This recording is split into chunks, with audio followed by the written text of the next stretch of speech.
So today I'm going to talk about how to help you if you've got a baby that's got colic or is suffering from indigestion, quite gassy in the stomach, or having issues with reflux. So the number one thing that I'm going to suggest is that you keep the baby upright after a feed as much as possible. If you are halfway through the night, is to sit them up and then rock them slowly back and forth like so, and they'll stay asleep. And another thing is to elongate their back and hold them and pat the back really gently to make sure they get all that gas out.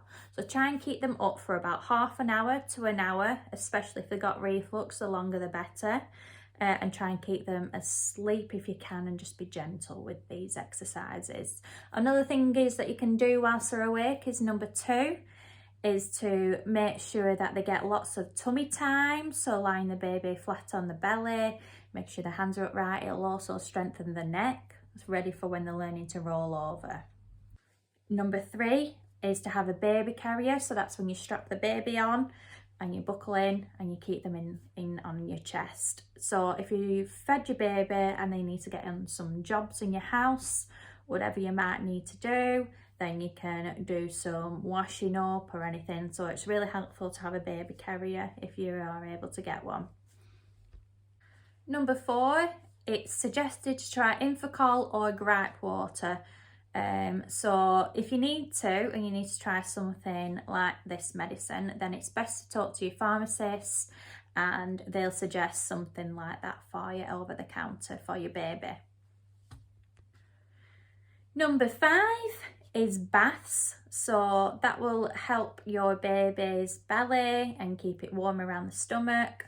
Really helped our child when she had colic. Just making sure that in the night time when she starts crying, she cried from about 7 o'clock in the evening till about 6 o'clock in the morning, for long periods at a time. So when we put her in a bath, that really helped her. So that's a good recommendation. Number 6, so use the people around you. So professionals, doctors, midwives.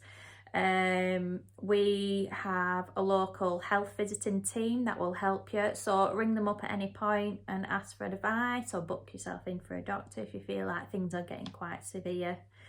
And they'll be able to put things in place for you.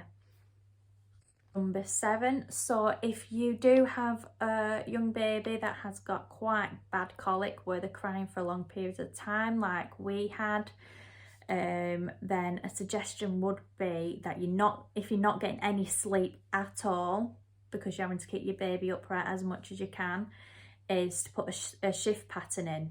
So this is only for people who are able to do so. But what we did, we had my husband, me and my dad working on a shift pattern.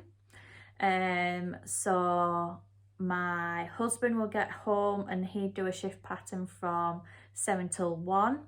I'd be up through the night with my daughter from 1 till 7, and then my dad will come in the morning 7 till 1 again.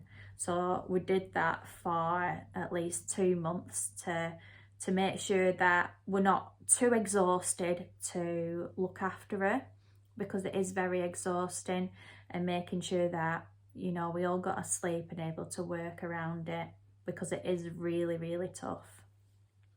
Number 8 is to make sure that if your baby is breastfed, that the latch is good and that they're not getting any air in when they're sucking. Same with the bottle, making sure that they're not getting any air in when they're drinking the milk, because this can cause the baby to be quite gassy, and it'll increase the reflux and everything else. Number 9, try and keep the baby upright as much as possible. Just remember at all times that with things like that and a baby carrier, there is a risk of SIDS, sudden infant death. So to make sure that the nose is away from your body, or any clothing is not covering the baby's nose.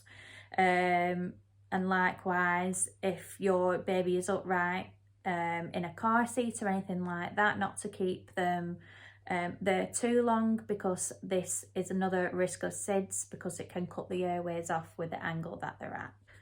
And number 10, remember that you're doing a great job as a parent, and it is so hard. It'll only be, the colic normally lasts between 2 weeks and 4 months, so you just got to get through it. It's just the digestive system developing, and if it's just reflux, the reflux should get better when they're about 6 months old. So just keep at it and keep pursuing. You're doing a great job, so well done, and you'll get through it.